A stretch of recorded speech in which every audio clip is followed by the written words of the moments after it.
मानव इतिहास में महान खोजकर्ताओं के बहुत से किस्से कहानियां हैं। दुनिया जिन्हें याद रखती है, ऐसी जगहों ऐसी रास्तों को उन्होंने खोज निकाला जहां जाने की हिम्मत और किसी में नहीं थी। सफलता की ऐसी बहुत सी कहानियां मिल जाएगी आपको, मगर हर कोई किस्मत वाला नहीं होता। कुछ कांत दिल दहला देने वाला था। 129 बदनसीब लोग जो आर्टिक में एक रास्ता खोजने के लिए निकले थे, उनका ये सफर उन्हें उस सर्द जहन्नुम में विनाश की ओर ले गया। आज भी ये पता ना चल सका कि उनके साथ क्या हुआ। ये कोई ख्याली कहानी नहीं है, ये सब हकीकत में हुआ था। सन 1800 ईस्वी की शुरुआत होते ही इंसान का भविष्य एक अलग आकार लेने लगा। यूरोप में 12 साल चलने वाले नेपोलियन युद्ध और इनलाइनमेंट जैसी बातों ने इतिहास को बदल के रख दिया। ये वो सुनहरा दौर था इंसान के लिए, जब वो बिना रोक टोक के विज्ञान को समझ भी सकता था और दूसरों को समझा भी सकता था। इंडस्ट्रियल रिवॉल्यूशन ने अर्थव्यवस्था को एक अलग ही स्तर पर पहुंचा दिया था, और ये वो समय था जहां ब्रिटिश साम्राज्य सबसे शक्तिशाली और महान साम्राज्य था, और खुद को और महान बनाने के लिए उन्हें आसपास के देशों से व्यापार करना था, जिसके लिए जरूरत थी सही रास्तों की। दुनिया का नक्शा लगभग तैयार हो चुका था, सिवाय एक जगह के। आर्कटिक में नॉर्थ वेस्ट पैसेज का रास्ता अभी तक नहीं खोजा गया था, हालांकि कोशिश बहुत हुई थी।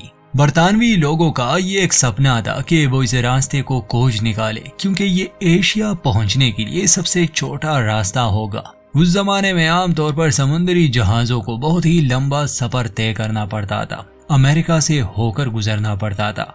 1840 के आसपास बर्तानिया ने नॉर्थ वेस्ट समुद्री रास्ते को खोजने का फैसला किया और तैयारियां शुरू हो गई। 2 सबसे शक्तिशाली और आधुनिक बरतानवी जहाजों को इस खोज के लिए चुना गया। सन 1828 में बनाया गया HMS एरेबस, जो एक जंगी जहाज था और 105 फुट लंबा था, और दूसरा HMS टेरर। यह एरेबस से आकार में थोड़ा छोटा था, मगर सबसे मजबूत जहाजों में से एक था। खोज पर निकलने से पहले इन जहाजों के आगे हिस्से पर लोहे की चादर चढ़ाई गई, क्योंकि आर्टिक में इन्हें बर्फ तोड़ने के लिए इस्तेमाल किया जाता। इन समुद्री जहाजों में पहली बार प्रोपेलर की टेक्नोलॉजी लगाई गई थी, जो इसे और रफ्तार दे सकती थी।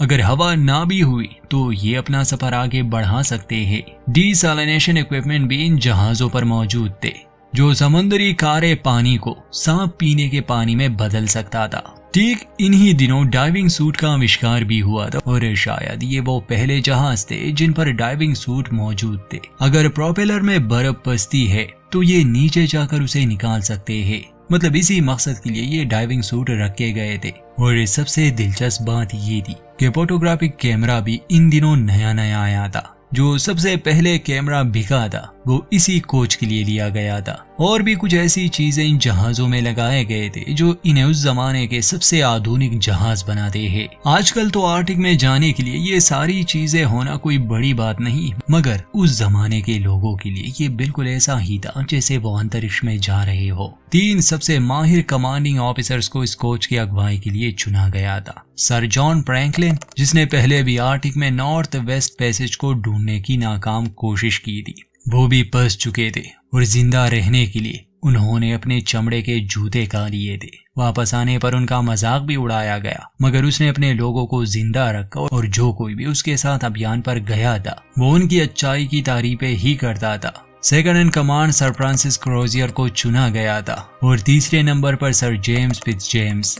बाकी के 126 लोग इन्हीं के नीचे काम करते थे। इन लोगों में से बस कुछ ही पहले आर्टिक में जा चुके थे, बाकी सभी के लिए ये पहली बार था। वैसे तो इस जगह पर खतरा ही खतरा मंडराता है, मगर सेलर्स के लिए सबसे बुरी बात ये थी कि यहाँ कंपास काम नहीं करते, तो दिशा समझना मुश्किल हो जाता है। कई महीनों के लिए दिन और कई महीनों की रात होती है। तापमान -30 या कभी कभी 40 तक भी पहुंच जाता है। सर्दियों में वहाँ का पूरा समुंदर जम जाता है, जिससे जहाज वहीं फंस जाते हैं, और गर्मियों में जब बर्फ पिघलती है तो जहाजों को आगे बढ़ने का मौका मिलता है, मगर फिर भी समुद्र में बर्फ के बड़े बड़े टुकड़े मौजूद होते हैं। इन जहाजों को धीमी रफ्तार में आगे बढ़ना पड़ता है, वरना जहाज को नुकसान पहुंच सकता है। ये एक ऐसा बंजर इलाका है जहाँ सिर्फ 3 चीजें ही नजर आती है, पानी, बर्फ और पत्थर।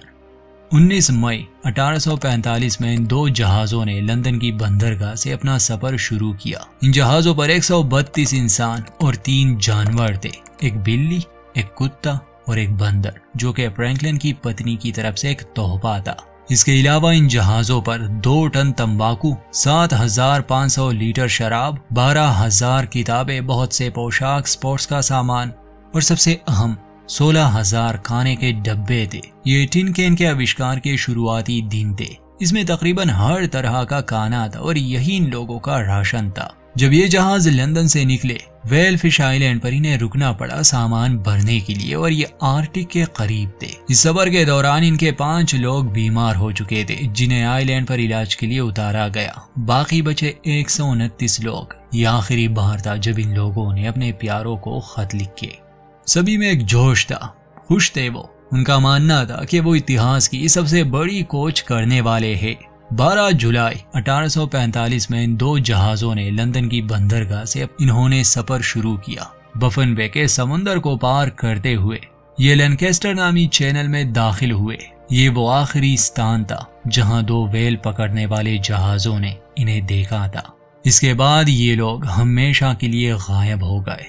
150 साल तक किसी को इनका नामो निशान भी नहीं मिला, मगर समय के साथ साथ कुछ सबूत सामने आए। आज भी कोई ये दावा नहीं कर सकता कि आखिर इनके साथ हुआ क्या था, ये कहाँ गए थे, 5 साल में इन्हें क्या क्या झेलना पड़ा।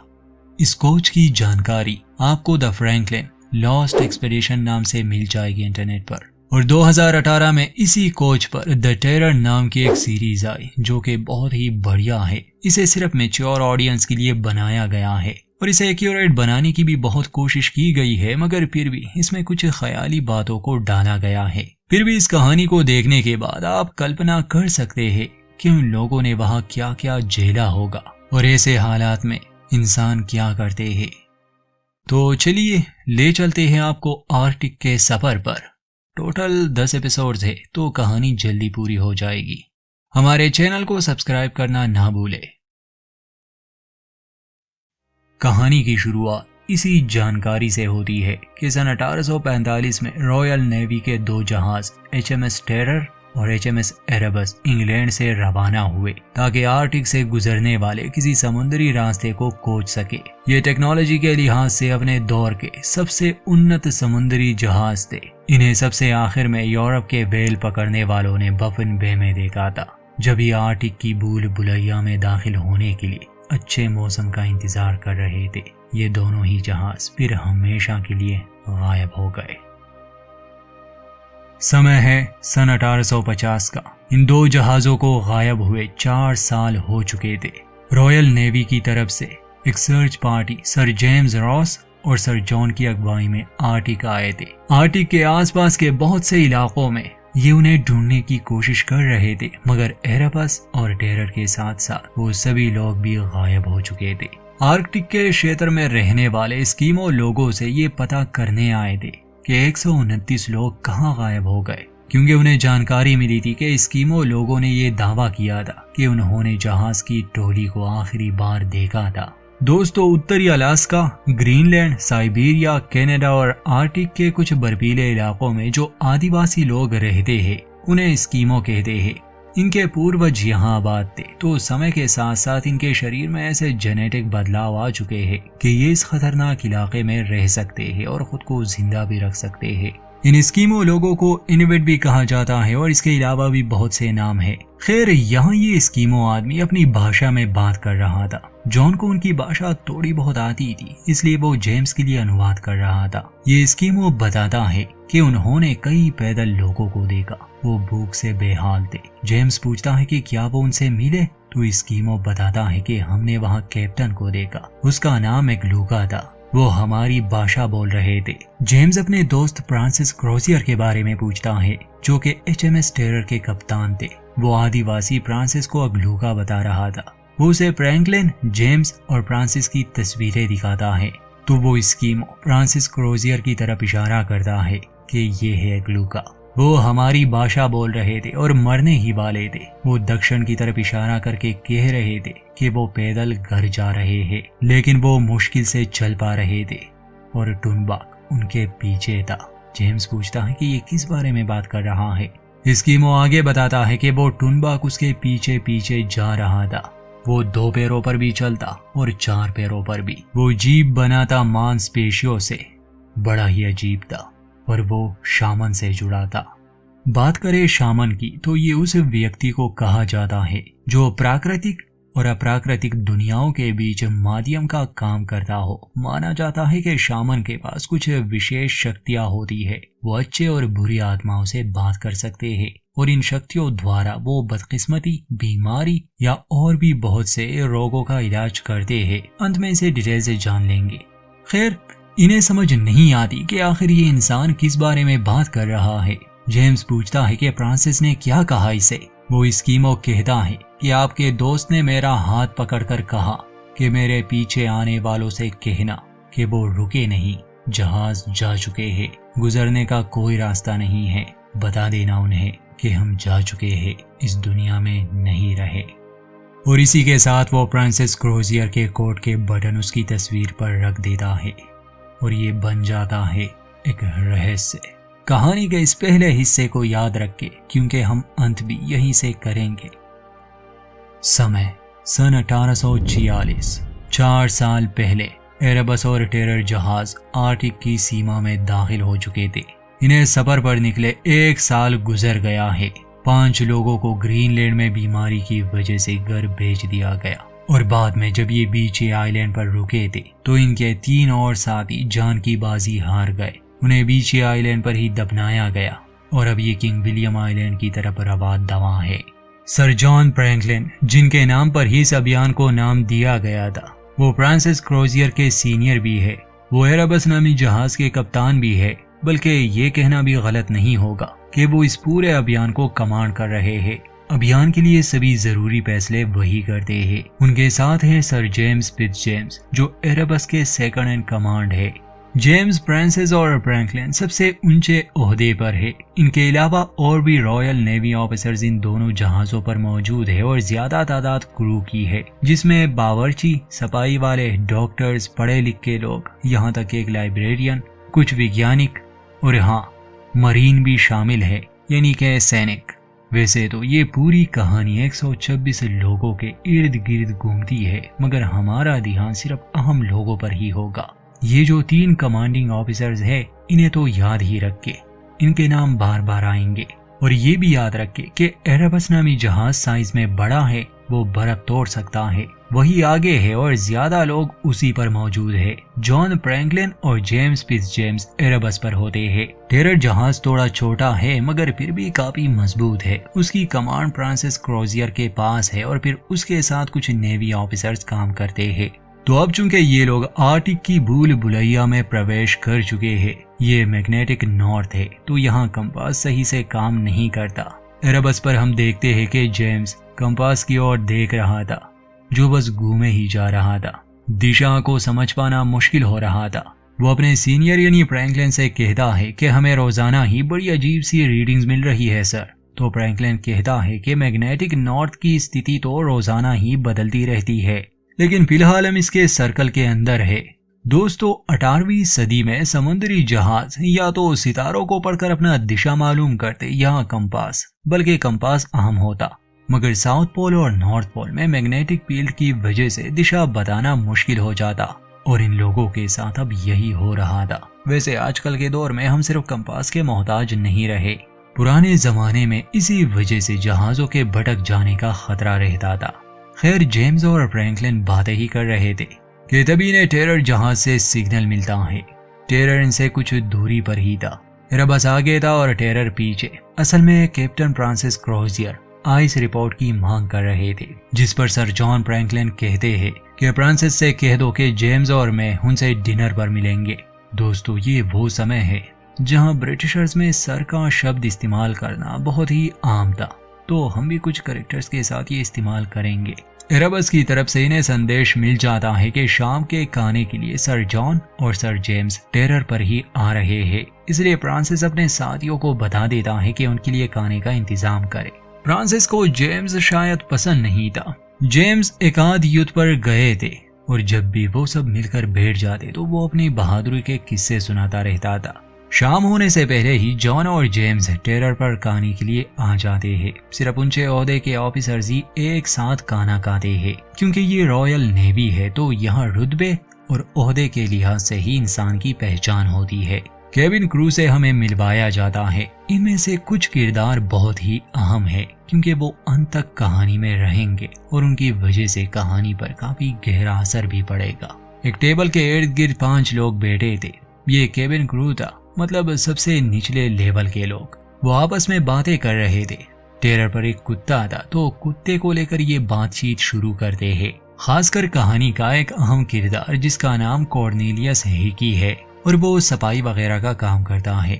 वो कहता है कि इस कुत्ते का रुतबा हमसे ऊंचा है। ये रातों को डेक पर पहरा देता है। खैर वैसे तो ये लोग आपस में मजाक कर रहे थे मगर हिकी की बातों से समझ आने लगती है कि वो ऊंच नीच के खिलाफ है। इन्हीं में से एक लड़का था, डेविड यंग। वैसे तो वो ठीक लग रहा था, सभी खाना खा रहे थे मगर अचानक से वो खून की उल्टियां करने लगा। उसके साथ बैठे लोग उसकी मदद करते हैं सिवाय मिस्टर हिकी के। वो पीछे हट जाता है। वैसे तो कहानी में मिस्टर हिकी के फितरत को बाद में दर्शकों के सामने लाया जाता है मगर चूंकि ये एक एक्सप्लेनेशन है तो हम इसे राज नहीं रख सकते क्योंकि फिर कैरेक्टर को समझने में मुश्किल होगी। टेरर और एरेबस दोनों पर ही डॉक्टर्स मौजूद थे, बल्कि एरेबस पर तो एक सर्जन भी था। उसका नाम मिस्टर गुडसर था और वो भी इस कहानी का अहम हिस्सा है। आगे उसे अच्छे से जान जाएंगे हम। खैर इस लड़के को डॉक्टर अलेक्जेंडर के पास लाया जाता है जो उसे डॉवर्स पाउडर देता है। याद रहे ये आज का समय नहीं है। आम सी बीमारियों का भी इलाज मुमकिन नहीं और बीमारी का पता लगाना भी बहुत मुश्किल होता है। खैर शाम के खाने पर हम टेरर में सबसे ऊंचे ओहदे वाले ऑफिसर्स को देखते हैं जो एक साथ खाना खा रहे थे। जेम्स अपनी बहादुरी के किस्से सुना रहा था मगर फ्रांसिस को इस सब में दिलचस्पी नहीं थी और न ही ये दोनों एक दूसरे को खास पसंद करते थे। सर जॉन कहते हैं कि मैंने और मिस्टर रीड ने आज बर्फ के बारे में बात की थी। उन्होंने मुझे बताया कि हम बर्फ के जिन टुकड़ों के पास से गुजर रहे हैं ये गर्मियों में नजर नहीं आती। इसका मतलब कि सर्दियां शुरू होने वाली है। उन्हें अपनी भी तैयारियां शुरू करनी होगी क्योंकि इस जगह पर अभी तक कोई इंसान नहीं पहुंचा था। तो इसलिए सर जॉन कहते हैं कि हम इस जगह का नाम सर जेम्स रॉस के नाम पर रख देंगे। असल में यही वो इंसान था जिसने इस अभियान की शुरुआत की थी। सर जॉन और जेम्स को भरोसा था कि उन्होंने ज्यादा सफर तय कर लिया है और सर्दियां शुरू होने से पहले ही वो प्रशांत महासागर तक पहुंच जाएंगे। बस कुछ ही हफ्तों की तो बात है, उन्हें वो रास्ता मिल जाएगा। मगर फ्रांसिस क्रोजियर इस जगह से अनजान नहीं थे। वो जानते थे कि ये सब इतना आसान नहीं होने वाला। उसकी बातें सुनकर जेम्स को गुस्सा आता है। कहता है कि तुम्हें हमारी कामयाबी पर शक क्यों है? हम कोई छोटी मोटी नाव तो नहीं चला रहे। तो फ्रांसिस जवाब में कहता है कि ऐसे खतरनाक जगहों पर टेक्नोलॉजी किस्मत के आगे हार मान जाती है। खाना खाने के बाद डॉक्टर अलेक्जेंडर आकर इन्हें खबर देता है कि उस लड़के को दवाई दी गई है। अब उसकी हालत थोड़ी बेहतर है मगर मरीज को जानलेवा रोग है, अंदर खून बह रहा है, उसका बचना नामुमकिन है। ये सुनकर सर जॉन कहते हैं कि डॉक्टर स्टैनली से उनकी जांच करवाओ। असल में डॉक्टर स्टैनली एरेबस पर होते थे। फ्रांसिस नाव भेजने की बात करता है कि हम उसे यहाँ ले आते हैं मगर सर जॉन बताते हैं कि नहीं, हम उस लड़के को अपने साथ एरेबस पर ले जाएंगे, वहाँ उसका इलाज होगा। ताज़ा हवा से वो कुछ ही घंटों में ठीक हो जाएगा। डॉक्टर अलेक्जेंडर और फ्रांसिस ये मशवरा देते हैं कि वो उस लड़के को ना ले जाए, उसकी हालत बहुत बुरी है। मगर सर जॉन जिद करते हैं। डेविड यंग के साथ जो हुआ उससे बाकी क्रू भी चिंतित था क्योंकि पिछली सर्दियों में जब ये बीची आइलैंड के करीब थे वहाँ इनके 3 लोग मारे गए थे। उन्हें वहीं दफनाया गया। तो पता नहीं इनके अंदर कौन कौन सी बीमारियां हैं। बीमार डेविड यंग को लिए सर जॉन, जेम्स और बाकी लोग नाव में बैठे ही थे। वो एरेबस की तरफ आ रहे थे। प्रोपेलर को चालू कर दिया गया था। हेनरी फॉस्टर कॉलिंस जो कि एरेबस के सेकंड मास्टर थे, वो जहाज को आगे बढ़ाने के आदेश देता है और तभी एक हादसा हुआ। एयरबस जहाज को एक जोरदार झटका लगा जिससे एक आदमी पानी में गिर गया। वो लोग उसे बचाने की कोशिश करते हैं मगर पानी इतना ठंडा था कि इंसान को मारने के लिए बस चंद सेकंड से काफी थे और वो लोग चाहकर भी उसे बचा नहीं पाते। हालांकि कॉलिंस पानी में छलांग लगाने वाला था मगर बाकी सब उसे रोकते हैं कि तुम उसके लिए अपनी जान नहीं दे सकते, और ये चौथा इंसान था जो इस खोज में मर गया। डेविड यंग भी काफी बीमार है, तो अगर वो भी मर गया तो तादाद 5 तक पहुंच जाएगी। एयरबस में डॉक्टर स्टैनली डेविड यंग की जांच करते हैं। उसके शरीर पर बीमारी के लक्षण साफ साफ नजर आ रहे थे। डेविड कहता है कि उसे शक था क्योंकि अक्सर उसके सिर में दर्द रहता था मगर उसने किसी को नहीं बताया। वो नींबू का शरबत पीता था। उस समय गुडसर भी वहां मौजूद थे। वो डेविड से कहता है कि नींबू के शरबत से कोई इलाज नहीं होता डेविड। क्रू को सख्त आदेश है कि बीमार होने पर वो डॉक्टर के पास आए। डेविड कहता है कि मैं सर जॉन को निराश नहीं करना चाहता था, तो डॉक्टर स्टैनली गुस्से में कहते हैं कि अपने 3 साथियों को दफनाने के बाद भी तुम सर जॉन को निराश करने से डर रहे थे लेकिन मरने के लिए तैयार हो। वहां सर जॉन को खबर मिलती है कि एयरबस को लगे झटके का कारण प्रोपेलर में बर्फ का एक बड़े टुकड़े का पसना है। अब वो पूरी तरह जाम है जिस वजह से जहाज आगे नहीं बढ़ पाएगा। एक ऑफिसर बताता है कि असलियत तो सुबह ही पता चलेगी, वो इसका कोई हल ढूंढ लेंगे। वही हम फ्रांसिस को देखते हैं जो उस समय को याद कर रहा था जब उसके जैसे और ऑफिसर्स को एक थिएटर में आमंत्रित किया गया था जिसमें ब्रिटिश साम्राज्य के ऐतिहासिक पलों को दर्शाया जा रहा था, और अंत में उन्हें भी सराहा गया। मगर अब अतीत को याद करने का कोई फायदा नहीं क्योंकि वो सब अब पीछे रह चुका है। इनकी किस्मत का फैसला ये जगह तय करेगी। दुनिया से ये कट चुके हैं, इनके लिए कोई मदद नहीं आ सकती। ये एक ऐसी जगह पहुंच गए हैं जहां आज तक कोई इंसान नहीं गया। वहां एयरबस पर डॉक्टर गुडसर डेविड के पास बैठे हुए थे। डेविड काफी डरा हुआ था। वो गुडसर से कहता है कि मेरे मरने के बाद आप मेरा ऑपरेशन मत करना, मैं इसी हालत में कब्र जाना चाहता हूँ।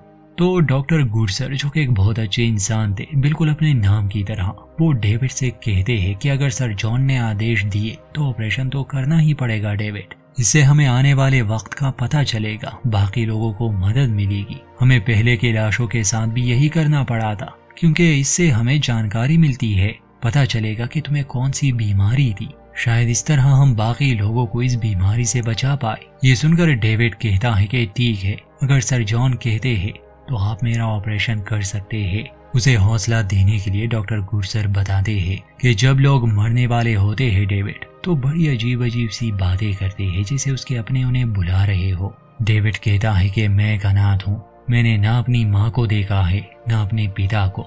जिस पर गुडसर बताते हैं कि फिर फरिश्ते शायद तुम्हें बुला रहे हो, वो मीठी मीठी गीत गा रहे हो। डेविड की हालत बुरी थी। पूछता है कि आप कहना चाहते हैं कि मैं ईश्वर के पास जाने वाला हूँ। गुडसर कहते हैं कि सबसे पहले तुम्हें रास्ता नजर आएगा, तुम आवाज लगाना कि रास्ता कहाँ है। डेविड अपनी आंखें बंद करता है और घबराहट में कहता है कि मैं यहीं रहना चाहता हूँ, इसी जगह पर। गुडसर उसे समझाते हैं कि मैंने बहुत से लोगों को इस दुनिया से विदा लेते देखा है, वहाँ बहुत शांति मिलती है डेविड। फिर डेविड अपनी अंगूठी दिखाकर कहता है कि मेरे मरने के बाद ये अंगूठी मेरी बहन तक पहुंचा देना। मैंने इसे निकालने की बहुत कोशिश की मगर ये मेरी उंगली से निकल ही नहीं रही, और सर जॉन को मत बताना कि मैं मौत से डरा हुआ था। जिस पर गुडसर उससे वादा करते हैं कि वो ऐसा ही करेगा। आधी रात को डेविड के साथ कुछ अजीब होता है। उसे एक आदमी नजर आया, एक स्कीमो, जिसने चेहरे पर एक अजीब सा मास्क पहने रखा था। वो डेविड को घूर रहा था। उससे डर कर डेविड जोर जोर से चिल्लाने लगा कि भागिए, ये आदमी भागने को कह रहा है। इसके बाद उसकी मौत हो जाती है। डर के मारे उसकी पेशाब निकल गई थी। गुडसर को बहुत बुरा लगता है डेविड यंग के लिए। वो ये बात डॉक्टर स्टैनली को बताने जाते हैं। वो कहते हैं कि मरने से पहले उसने कुछ ऐसा देखा था जो मुझे नहीं दिखा, लेकिन डॉक्टर स्टैनली इसे भ्रम कहकर उसकी बात को टाल दे रहे हैं, और ये भी कि कल हम उसकी ऑटोप्सी करेंगे। देर हो चुकी है, आप थोड़ा आराम कर ले। वही टेरर पर फ्रांसिस को खबर मिलती है कि उन्हें बर्फ की वजह से आगे बढ़ने में दिक्कत आ रही है। फ्रांसिस जब देखने गया तो उसे पता चलता है कि बर्फ के बड़े बड़े टुकड़े उत्तर से उनकी तरफ आ रहे हैं, और ये बर्फ के टुकड़े गर्मियों की वजह से नहीं टूटे थे, इस पर फ्रांसिस कहता है कि अगर कल सर जॉन ने इस बारे में मीटिंग नहीं बुलवाई तो मैं मीटिंग बुलवाऊंगा। एरेबस प्रोपेलर की खराबी की वजह से वहीं खड़ा था और क्रू भी जागा हुआ था। आज ठंड हद से ज्यादा थी। अगले दिन एरेबस पर प्रोपेलर को ठीक करने के लिए मिस्टर कॉलिंस को पानी में जाना था, जिसके लिए उन्हें एक भारी भरकम डाइविंग सूट पहनाया गया। ये काम बहुत ही खतरनाक था, इसलिए मिस्टर कॉलिंस घबराए हुए थे। तब सर जॉन उसे हिम्मत देने के लिए आते हैं और कहते हैं कि तुम एक अच्छे काम के लिए जा रहे हो कॉलिंस। याद रखो, ईश्वर हर जगह होते हैं और तुम जहाँ जा रहे हो वहाँ आज तक कोई इंसान नहीं गया। अब कॉलिंस को रस्सियों की मदद से नीचे उतारा गया। नीचे उतरने से पहले ही उसने अपने लोगों को समझा दिया था कि अगर मैं एक बार रस्सी खींचूं तो मुझे ऊपर खींचना, अगर 2 बार तो समझ जाना सूट में पानी भर गया है और तुम मुझे तुरंत ही ऊपर ले आना, ये बहुत जरूरी होगा। कॉलिंस पानी में जाते हैं। प्रोपेलर में फंसी बर्फ को वो तोड़ने में तो सफल रहे, मगर तभी पानी के अंदर उन पर एक डर सा हावी होने लगा। जब वो पीछे मुड़कर देखता है तो उसी इंसान की लाश उसे नजर आई जो एक दिन पहले पानी में डूब के मर चुका था। कॉलिंस को ऐसा महसूस हो रहा था जैसे लाश उसी की ओर बढ़ रही हो। घबराहट की हालत में वो कई बार रस्सी को खींचता है ताकि उसे ऊपर लाया जा सके। खैर उसे ऊपर तो लाया गया। ठंड उसे बहुत लगी थी। वो बाकी सबको बताता है कि प्रोपेलर का एक ब्लेड मुड़ चुका है, मैंने बर्फ तो निकाल दी है। वो ठंड से कांप रहा था। जेम्स पूछता है कि तुम कुछ और बताना चाहते हो? कॉलिंस कहता है कि नहीं, असल में वो लाश वाले हादसे का जिक्र करता ही नहीं, क्योंकि वैसे भी वो एक बेमतलब सी बात होती। सर जॉन कहते हैं कि आपने कमाल कर दिया मिस्टर कॉलिंस, मैं भी हमेशा से पानी में जाना चाहता था। नीचे जाकर आपको कैसा लगा? तो कॉलिंस कहते हैं कि किसी सपने जैसा सर, लेकिन उसके चेहरे से हम समझ पाते हैं कि उसका मतलब किसी भयानक सपने से था। ठीक उसी समय जहाज के निचले हिस्से में डॉक्टर गुडसर और डॉक्टर स्टेनली डेविड यंग की ऑटोप्सी कर रहे थे। शरीर के सभी अंग को निकालकर उन्हें बिल्कुल भी जानकारी नहीं मिलती कि आखिर मौत की वजह क्या थी, क्योंकि ना तो लिवर फटा था ना ही कुछ और। गुडसर कहते हैं कि कहीं से भी स्कर्वी के लक्षण नजर नहीं आ रहे। खैर बाद में लाश को वापस से सी लिया जाता है। शिप पर ऑफिसर्स की एक मीटिंग होती है, खासकर एरेबस को जो नुकसान पहुंचा था उस बारे में। बातचीत के दौरान पता चलता है कि प्रोपेलर की खराबी की वजह से एरेबस की रफ्तार कम हो चुकी है, बल्कि आधी हो चुकी है। सर जॉन कहते हैं कि हम मंजिल के बहुत करीब है, हमें रुकना नहीं चाहिए। जिस पर फ्रांसिस कहते हैं कि इस समय हमारे सामने बहुत सी चुनौतियां हैं। हमारे सामने सिर्फ बर्फ ही नहीं है, जमी हुई बर्फ है और आप इसे सितंबर में पार करने की बात कर रहे हैं। इस तरह हमें कई हफ्तों का समय लग जाएगा और अगर सर्दियां बढ़ गई तो हम यहीं फंस जाएंगे, क्योंकि एरेबस की वजह से हमारी रफ्तार भी कम हो गई है। यहाँ इन लोगों को चुनाव करना था, खासकर सर जॉन फ्रैंकलिन को। ये किंग विलियम लैंड के करीब थे। फ्रांसिस सलाह देता है कि हमें किंग विलियम लैंड के पूर्व में जाना चाहिए। हाँ, हमारा रास्ता लंबा हो जाएगा मगर खतरा कम होगा। अगर सर्दियां बढ़ती है और अगर हम बुरी तरह फंस गए तो हमें बचाया जा सकता है। मगर सर जॉन चाहते थे कि वो उत्तरी रास्ते से जाए। हो सकता है उन्हें नॉर्थ वेस्ट पैसेज भी मिल जाए और सर्दियां शुरू होने से पहले ही वो प्रशांत महासागर तक भी पहुंच जाए। ये सुनने में आसान लग रहा था, मगर वहां का नक्शा अभी बना ही नहीं था। और सर्दियों का डर इसलिए क्योंकि जब सर्दियों का मौसम आता है तो पानी जम जाता है और उसके साथ जहाज भी वहीं फंस जाते हैं। 8-9 महीनों की सर्दियां इन्हें एक ही जगह पर बितानी पड़ती और अगर गर्मियों में बर्फ जल्दी नहीं पिघली तो शायद बर्फ के ये बड़े बड़े टुकड़े समुंदर में कहीं और बह जाए और अपने साथ ये जहाजों को भी ले जाए। फ्रांसिस की सलाह मानने में अक्लमंदी थी, मगर कोई भी उसकी बात नहीं मान रहा था, क्योंकि सभी को सिर्फ कामयाबी ही नजर आ रही थी। उन्हें अपने जहाजों पर कुछ ज्यादा ही भरोसा था। वो कहते हैं ना कि घमंड इंसान को बर्बाद कर देता है, वही इनके साथ हो रहा था। शायद सर जॉन इसलिए भी नहीं मान रहे थे क्योंकि फ्रांसिस एरेबस को छोड़ने की बात कर रहे थे।